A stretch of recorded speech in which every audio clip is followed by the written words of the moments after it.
Hello everyone, welcome to Sri Ram's IAS YouTube channel. This is your mentor Arzu Kakkar. I hope you all are doing well. Things are fine at your place. So एक महीने के gap के बाद मिल रहे हैं. उम्मीद करती हूँ कि आपकी प्रिपरेशन बहुत अच्छी चल रही होगी. प्रीलिम्स इज कमिंग क्लोज, तो मेक श्योर कि आपकी जो प्रिपरेशन है प्रीलिम्स ओरिएंटेड हो. और जो अगले साल के लिए प्रिपेयर कर रहे हैं तो this is the best time. 1 मई है, न्यू मंथ स्टार्ट हो चुका है, तो अपने सिलेबस के साथ, प्रीवियस ईयर क्वेश्चंस के साथ रेडी रहें, क्योंकि किसी भी एग्ज़ाम की प्रिपरेशन से पहले ये दो चीज़ें जो हैं वो कर लें. उसके बाद किसी भी बुक को, रेफरेंस बुक्स, ये सब को रेफ़र करें. पहले तो सिलेबस अच्छे से याद करें, ठीक है. और रही बात उन बच्चों की जो ये अब अटेम्प्ट देना चाहते हैं, अपना कंप्लीट फोकस रिवीजन पे लगाएं. और जो लगता है आपको कि आपकी वीकनेस है, जहां भूल जाते थे अक्सर चीज़ों को, उनकी तरफ ध्यान दें. और अभी करंट अफेयर्स को बिल्कुल मत छोड़ें, पैरेलली अपने करंट अफेयर्स कवर करते रहें. आज के इस सेशन को शुरू करते हैं, जिसमें ये सारे आर्टिकल्स हम डिस्कस करेंगे. आपके सामने हैं. I give you a brief about all of it, ताकि यू स्टे कनेक्टेड. आपको पता हो कि होल थ्रू आउट हमें क्या क्या लेक्चर में कवर करना है.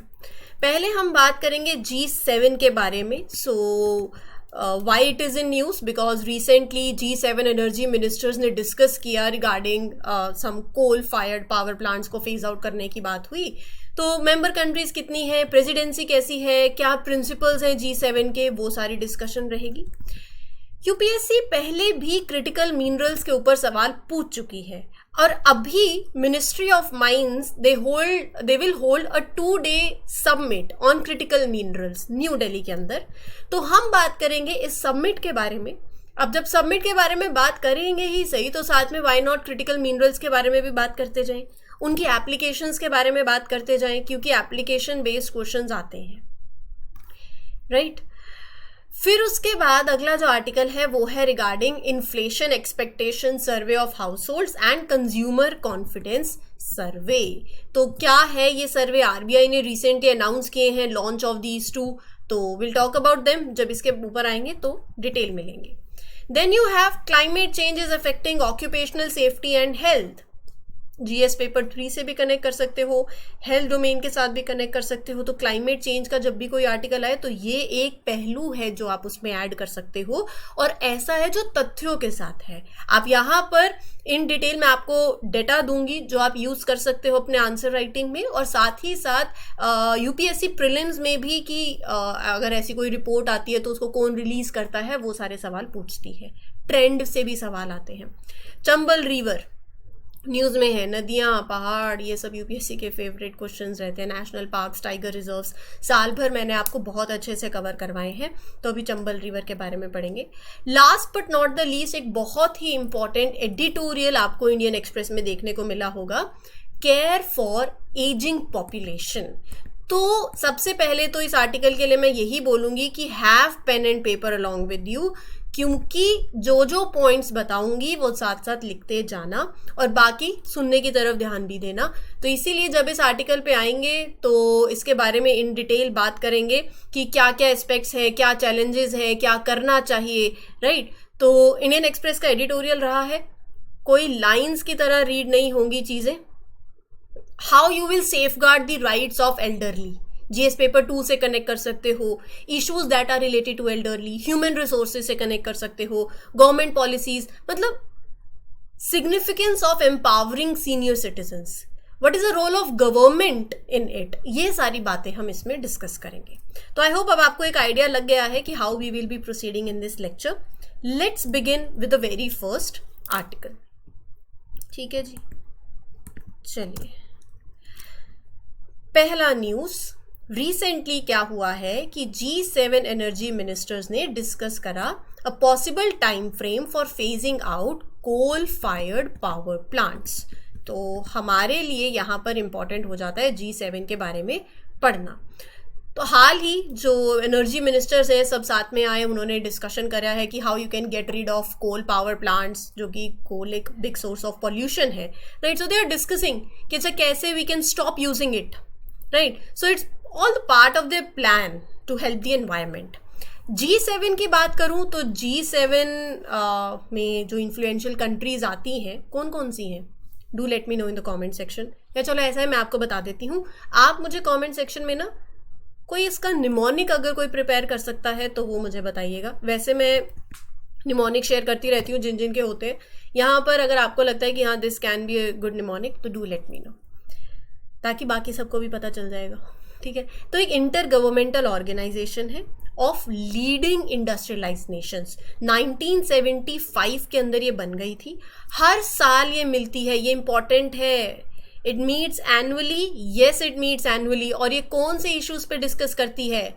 Like global economic governance, international security पे, एनर्जी पॉलिसी, ये सारे जो विषय हैं, ये जो इश्यूज हैं उन पे ये चर्चा करते हैं। इंडस्ट्रियलाइज नेशंस जो है वो लीड करते हैं, तो इसमें मेंबर कंट्रीज कौन कौन से हैं? Canada, France, Germany, Italy, Japan, US, UK. Just a minute. ठीक है, आप इसको ना, इसका एक निमोनिक बताती हूँ, जूस विद जीएफ। इसको ऐसे याद करते हैं, J stands for Japan, U stands for UK and US दोनों, I stands for Italy, C stands for Canada and what else is left? तो C से Canada इतना हो गया, फिर उसके बाद with GF तो G stands for Germany and F stands for France। ठीक है, तो यहाँ पर ये जो E है ना, ये यूरोपियन यूनियन के लिए है। 7 मेंबर कंट्रीज इसमें हो गई। यूरोपियन यूनियन जो है it has also participated fully in the G7 since 1981 as a non-enumerated member. Now what do you mean by non-enumerated member? See, non-enumerated member का मतलब, जैसे वैसे तो इसमें एक ऐसा पार्टिसिपेंट लगा लो जो एक्सप्लिसिटली लिस्टेड नहीं है as one of the core member, लेकिन वो उसकी पार्टिसिपेशन में, मतलब it participates fully in the activities and the discussions of the group, right? So that is what we say as non-enumerated member. तो juice with GF ये mnemonic हो गया, जिसमें आप G7 कंट्रीज को याद कर सकते हो। रही बात प्रेसिडेंसी की, तो जो प्रेसिडेंसी है वो हर साल रोटेट करती रहती है अमंग दी मेंबर कंट्रीज। पहले ये G8 थी, लेकिन 2014 में रशिया को सस्पेंड कर दिया गया था आफ्टर एनेक्सिंग क्रीमिया। तो जब रशिया ने किया, फिर उसके बाद रशिया को यहां से सस्पेंड कर दिया और ये G8 से G7 बन गई। G7 के प्रिंसिपल्स क्या हैं? Democracy, human rights, free and fair trade. Lines नहीं पढ़ती, समझा देती हूँ। मतलब ये कंट्रीज बिलीव करती हैं, they support democratic way of governing, मतलब दे थिंक कि everyone should have a say in their government, fair elections हो, rule should apply to everyone equally, है ना। ह्यूमन राइट्स की बात करते हैं कि हर किसी को फेयरली ट्रीट करो with respect, and you should have that freedom to speak your mind, right to be safe, और अच्छी अपॉर्चुनिटी हो आपके पास to have a good life, no matter आप who you are, economically, financially, doesn't matter, but हर एक को एक डिग्निफाइड, एक अच्छी लाइफ जो है विद बेस्ट ऑफ अपॉर्चुनिटी सबके पास हो, everybody feel safe. Then free and fair trade, they make sure कि जो ट्रेड है बिटवीन कंट्रीज वो फेयर हो, अनफेयर एडवांटेजेस जो हैं, स्नीकी ट्रिक्स जो हैं वो नहीं हो, right, clear and fair rule से हो हर एक चीज। फिर उसके बाद एनवायरमेंटल प्रोटेक्शन के लिए भी, that is also one of the point in it, जिसके रिगार्डिंग अभी इनकी मीटिंग भी हो रही है। तो how you will take care of your planet, climate change को लेके जो इतने प्रेसिंग प्रॉब्लम्स हैं, पॉल्यूशन रिगार्डिंग है, तो उन सब पे काम करा जाए। And last but not the least, peace and security. So they are committed to promoting international peace and security, preventing, resolving conflicts through diplomatic means. तो ये सारा जो है G7 के अंदर आता है, इनके प्रिंसिपल्स के अंदर आता है। सॉर्टेड है, आगे बढ़े। Ministry of Mines will hold a 2-day critical mineral summit enhancing beneficiation and processing capabilities in New Delhi. Simple सी बात है कि माइंस मिनिस्ट्री एक क्रिटिकल मिनरल समिट जो है 2 दिन की होगी, दिल्ली के अंदर होल्ड करने वाली है। माइंस मिनिस्ट्री तो इसको ऑर्गेनाइज कर रही है, लेकिन यहाँ पर in collaboration with various other organisations, Shakti sustainable energy foundation, Council on Energy, Environment and Water and the Indian Institute of Sustainable Development। तो यहाँ पर जब सब साथ में आ जाते हैं तो क्या होता है? क्या होता है? You will share your ideas, how to use these minerals better। Critical minerals क्या होते हैं? I'll give you a brief about it। Important minerals हैं ये।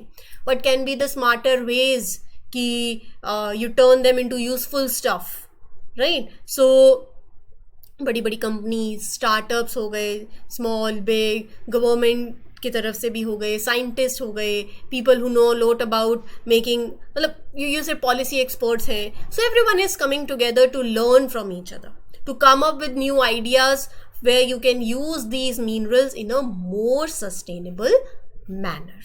ठीक है जी. तो रही बात इसकी, so it will address the increasing demand for critical raw materials, जो जैसे आपकी इलेक्ट्रिक कार्स आज डिमांड में है, रिन्यूएबल एनर्जी को लेकर we are doing a lot. तो इंडिया नीड्स स्पेशल मिनरल्स, जिनको हम ये क्रिटिकल रॉ मटेरियल्स बोलते हैं. They are very important for India's plan to grow and improve. अगर मैं बात करूं, देखो 8 स्पेसिफिक मिनरल्स की इन्होंने बात करी है, 8 की मिनरल्स की, that this summit will particularly focus. Lithium हो गया, क्रोमियम हो गया, platinum group, graphite, tungsten, vanadium. Platinum group मतलब it is used in catalytic converters हो गए. जैसे क्रोमियम है, स्टेनलेस स्टील बनाने के लिए बहुत इंपॉर्टेंट है, मेटल एलॉयज के लिए इंपॉर्टेंट है. लिथियम बैटरीज जो यूज़ होती हैं इलेक्ट्रिक व्हीकल्स के अंदर, या स्टोरिंग रिन्यूएबल एनर्जी, उसके लिए इंपॉर्टेंट है, राइट. तो ये सब के बारे में यहाँ पर डिस्कशन होगी. These minerals are very vital for India's future plan. ठीक है जी. ओवरऑल क्रिटिकल मिनरल्स के बारे में बात करते हैं, क्योंकि यहाँ से सवाल बन सकता है, बहुत अच्छा सवाल बन सकता है, यूपीएससी पूछ सकती है. और अब ना आप साल दर साल देखो, यूपीएससी का जो पैटर्न है वो बदलता जा रहा है. मतलब यहाँ थे थोड़ा सा और कट ऑफ के कंपैरिजन, अभी देखो जो कट ऑफ आई है, तो हर साल जैसे जैसे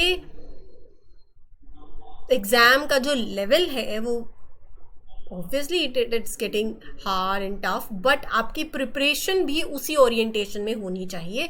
और वो आपको ना प्रीवियस ईयर पेपर से समझ आएगा. पिछले साल का पेपर देखो, उससे पिछले साल का पेपर देखो कि कैसे वो चेंज कर रहा है अपने आप को, कैसे सवाल चेंज हो रहे हैं. और सीसैट को don't under value, don't under estimate कि मुझे आता है या नेग्लेक्ट कर दिया. तो मेक श्योर कि दोनों प्रिपरेशंस आपकी पैरेलल और इस टाइम बहुत अच्छी होनी चाहिए, क्योंकि अक्सर ऐसा होता है बच्चे जो ओवर कॉन्फिडेंट हो जाते हैं सीसैट को लेके कि ये तो कर ही लेंगे, वहाँ पर पेपर 1 निकल जाएगा लेकिन सीसैट अटक जाता है. बहुत बच्चों का ऐसे देखा है, तो वो ब्लंडर भी मत करना. ठीक है. क्रिटिकल मिनरल्स की बात करती हूँ. इट इज़ अ मेटालिक और नॉन मेटालिक एलिमेंट. मतलब it can be a metal, it can be a non metal, both. They are special elements. इनके 2 इंपॉर्टेंट फीचर्स रहते हैं क्रिटिकल मिनरल्स के. पहला तो ये क्रिटिकल है, they are super important, right. We need them for all sort of things, technology, economy, keeping our country if you want safe, right. तो यहाँ पर critical minerals के लिए मतलब there's a chance, critical है ना, we might not always have enough of them, हो सकता है. So the way we get them and use them could change. तो अगर आपको मिले नहीं फिर प्रॉब्लम हो जाएगी. So that is why they are critical.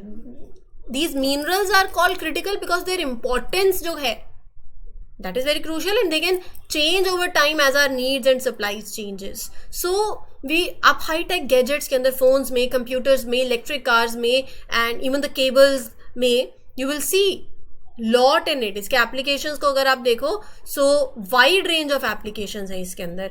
So they are used to manufacture advance technology, semiconductors, medical applications, fibre optical cables, computers, aerospace, defence. They are even used in low emission technologies, electric vehicles, rechargeable batteries, solar panels. They are crucial for common products जैसे stainless steel में, electronics में. तो बहुत ही crucial है. ये इनके examples हैं. UPSC पूछ सकती है आपसे. थोड़े से पता होने चाहिए कि कभी कभार एलिमिनेशन मेथड से कॉपर को एलिमिनेट कर दिया, या गैलियम एलिमिनेट मतलब ये क्रिटिकल मिनरल्स के अंदर आते हैं, तो ये ध्यान में रखिएगा. लिथियम क्रिटिकल मिनरल में आता है. Top producers, Chile, Indonesia, Congo, China, Australia, South Africa, ये टॉप प्रोड्यूसर्स हैं. अगर मैं क्रिटिकल मिनरल्स की बात करूँ, गवर्नमेंट एग्जाम में आपसे पूछ लेंगे कि अच्छा there is a list of, there are, मतलब सरकार ने, they have release 25 critical minerals for India. No, 30 के 30 याद करने की ज़रूरत नहीं है, बट स्टिल कौन कौन से थोड़े से एक रफ आइडिया हो जाए, एक बार नज़रों के सामने से गुजार लीजिएगा, क्योंकि क्या पता कभी बुरे वक्त में काम आ जाए. ठीक है, चलिए आगे बढ़ते हैं। Reserve bank of India recently announced the launch of inflation expectation survey of households and consumer confidence survey. तो आरबीआई ने लॉन्च किया है ये सर्वे। कैसा सर्वे है? Launch by RBI. पहले तो ये पूछेंगे किसने लॉन्च किया है। They will provide useful inputs for by monthly monetary policy. ठीक है, थोड़ा सा इसको इलेबोरेट करती हूँ। सो ये जो सर्वे है ना, it will help the RBI make decisions about money matters. अच्छा, how much money is out there, how people feel about the economy. तो यहाँ पर inflation expectation survey of household, it is all about asking regular people, अच्छा common citizen की, what they think about prices going up और down. They are interested in कि लोग like you like me, what do we think about things cost, कैसे वो हमारी जिंदगी को इफेक्ट कर रहा है। So they are doing this survey in 19 cities across India, Guwahati, Hyderabad, Jaipur, Kolkata, Lucknow. तो inflation expectation survey of household, तो वो क्या कैप्चर कर रहा है? Subjective assessment on price movements, inflation based on individual की जो कंजम्पशन बास्केट है उसके हिसाब से। तो इट सीक्स क्वालिटेटिव रिस्पॉन्सेज आते हैं from house holds and it will collect that quantitative data. तो यहाँ से ये जो सर्वे है ये हमारे लिए इंपॉर्टेंट हो जाता है। It is to have that good idea of how people are feeling about prices and inflation, so that RBI can use this information further, right? तो inflation expectation survey of household तो पता चल गया. It asks people what they think about prices going up and down in the next 3 months and the next year. The general prices के बारे में भी और कुछ specific things के बारे में भी that people buy. They will take those numbers, how much prices have changed recently, what people expect in future. तो यहाँ से बोथ दी सर्वेज. अब दूसरा सर्वे है consumer confidence survey. Consumer confidence survey is about how people feel about the economy. They want to know कि what people think about overall economic situation, whether they think कि there will be enough jobs, क्या prices reasonable हैं, how much money household are making, how much they are spending, right. So this survey is also done in 19. It will be conducted in 19 cities. ठीक है जी, आगे बढ़ते हैं. अगला article देखते हैं जिसके अंदर हम बात करेंगे और रीसेंट रिपोर्ट के बारे में बाय ILO. पहली बात तो ये ध्यान में रखना है कि ये जो रिपोर्ट है that is by ILO, international labour organisation. ठीक है, क्या कहती है कि climate change is significantly affecting occupational safety and health worldwide, with workers facing increasing hazards but often having to work in dangerous conditions. तो वो ये कह रहे हैं कि जिस हिसाब से क्लाइमेट चेंज हो रहा है, अब इम्पैक्ट जो है क्लाइमेट चेंज का, आप पेपर 1 से इसको लिंक कर सकते हो, पेपर 2 से भी लिंक कर सकते हो. कैसे वो मैं आपको बताऊंगी. Workers are facing increasing hazards of it and they have to work in dangerous conditions. So see the impact. जैसे excessive heat exposure, उसे इंडस्ट्रीज जो इफेक्ट होते हैं जैसे एग्रीकल्चरल, एनवायरमेंटल सर्विसेज, कंस्ट्रक्शन, और हेल्थ रिस्क पड़ता है, heat stroke, right, cardiovascular diseases हो गई, मसल्स ब्रेकडाउन, और it is impacting 2.41 billion workers who are expose annually. UV radiation exposure, जैसे जो काम करते हैं जैसे कंस्ट्रक्शन में, एग्रीकल्चर में, लाइफ गार्ड्स में, that these are the industries that are affecting. Sunburn होता है, स्किन कैंसर होता है, इम्यून सिस्टम वीक होता है, एंड 1.6 बिलियन वर्कर्स जो हर साल एक्सपोज होते हैं एनुअली, उसमें से अगर आप लगाओ तो 18,000 जो डेथ होती हैं that is from non melanoma skin cancer alone. तो ये जो हैजार्ड है, जो इंडस्ट्रीज इन्फेक्ट हो रही हैं, जो हेल्थ रिस्क है, और ये इम्पैक्ट है. इंपॉर्टेंट टेबल है, डेटा यूज़ कर सकते हो. जैसे एक्सट्रीम वेदर इवेंट्स हो गए, सो उससे भी various risk are associated with that. फिर वर्क प्लेस पे एयर पोल्यूशन होना, उससे भी डिसीजेज होती हैं. वेक्टर बॉर्न डिसीजेज, उससे malaria, dengue, and agrochemical exposure होता है तो there is a chances of like reproductive disorders हो सकते हैं, न्यूरोटॉक्सिसिटी हो सकती है. तो ये डेटा आपके पास है, इसको आप यूज़ कर सकते हो. अब मेरा जो सवाल है ना, जहाँ पर आपका दिमाग चलाना है, वो कहाँ चलाना है, 2 चीज़ें आपको पता होनी चाहिए. इंडिया में लेबर सेफ्टी से रिलेटेड प्रोविजंस क्या क्या है बताना. लेबर कंकरेंट लिस्ट में आता है या कौन सी लिस्ट के अंदर आता है? Do let me know in the comment section. क्या क्या प्रोविजंस है? कोई आर्टिकल्स आपको पता हो जो थोड़ा लेबर सेफ्टी से डील करती हो?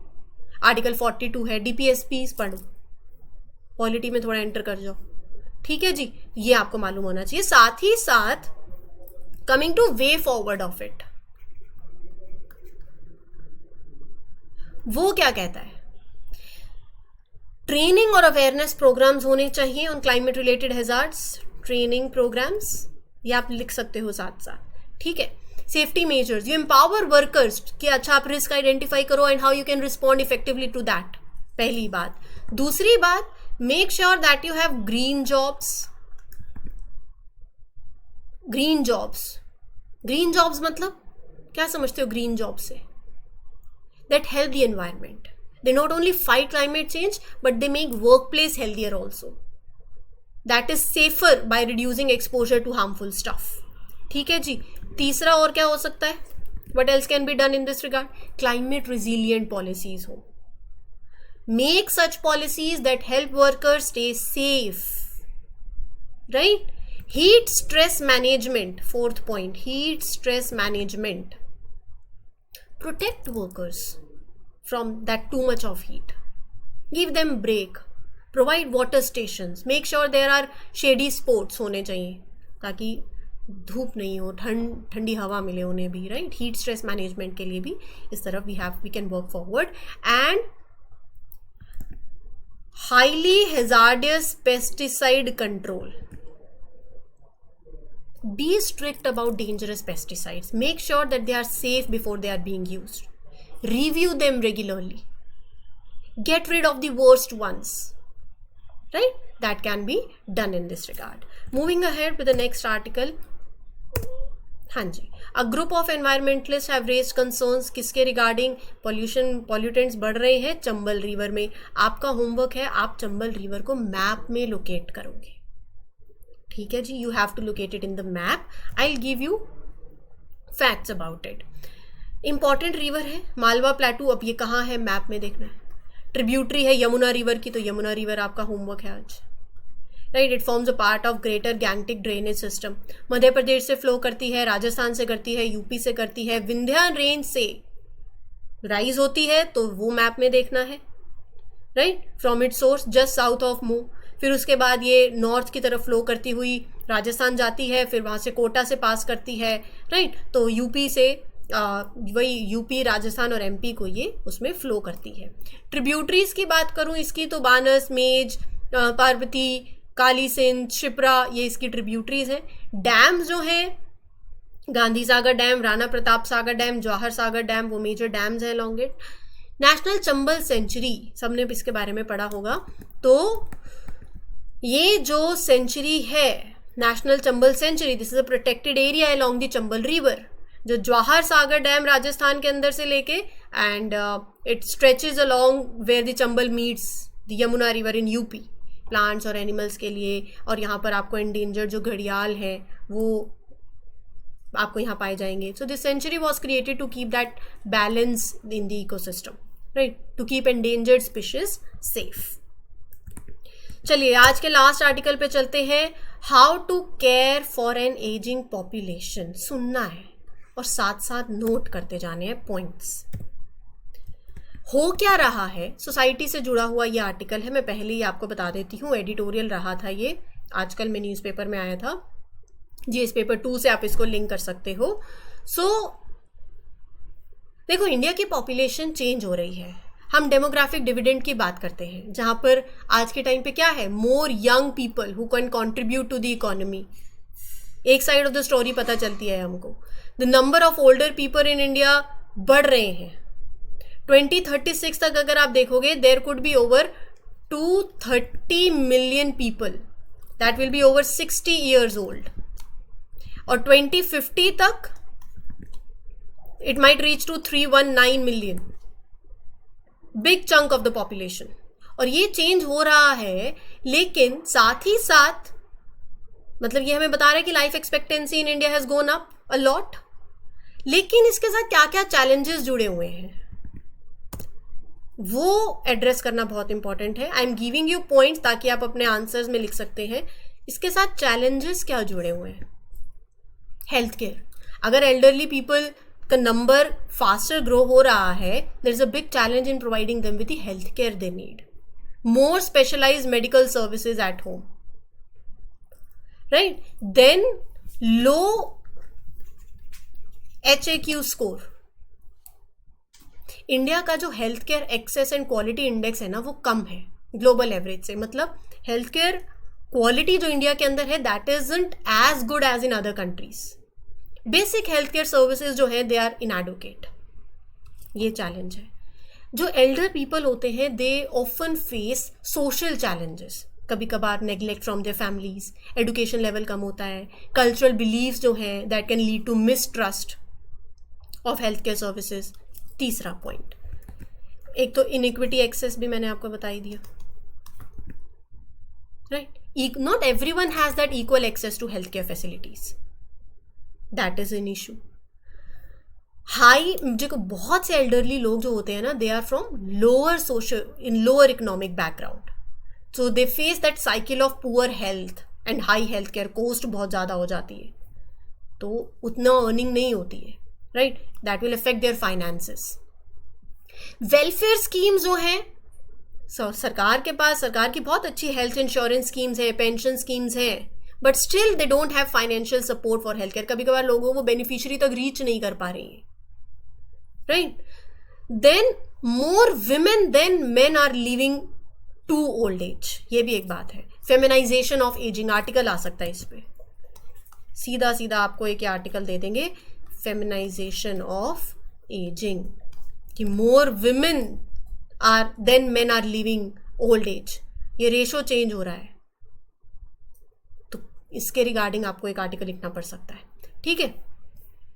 तो ओवरऑल अगर मैं बात करूं, क्या स्टेप्स लिए जा सकते हैं? पहला तो ये स्टेप लो कि elder people should live with dignity. Make sure they have enough money to cover their basic needs. Protection from destitution, right? Health care, daily task हो एंड अपॉर्चुनिटीज हो to socialise, have fun, right? Then कुछ states India के अंदर हैं, जैसे उड़ीसा है, राजस्थान है, they have done a very good job making sure कि almost everyone who need that social security pension वो सबके पास हो. तो यहाँ पर ना एक पॉइंट आप लिख सकते हो, एक्सक्लूजन क्राइटेरिया जो है वो ट्रांसपेरेंट हो. मतलब देखो, ऐसा होता है कि ये मेक श्योर करो कि कभी कभार क्या होता है, हम फायदा जिसको दे रहे होते हैं, 2 लोग जिनको नहीं फायदा चाहिए वो भी ले जाते हैं, बट उन 2 लोगों के चलते अगर बाकी 100 लोग सारे कवर हो रहे हैं तो कोई बात नहीं.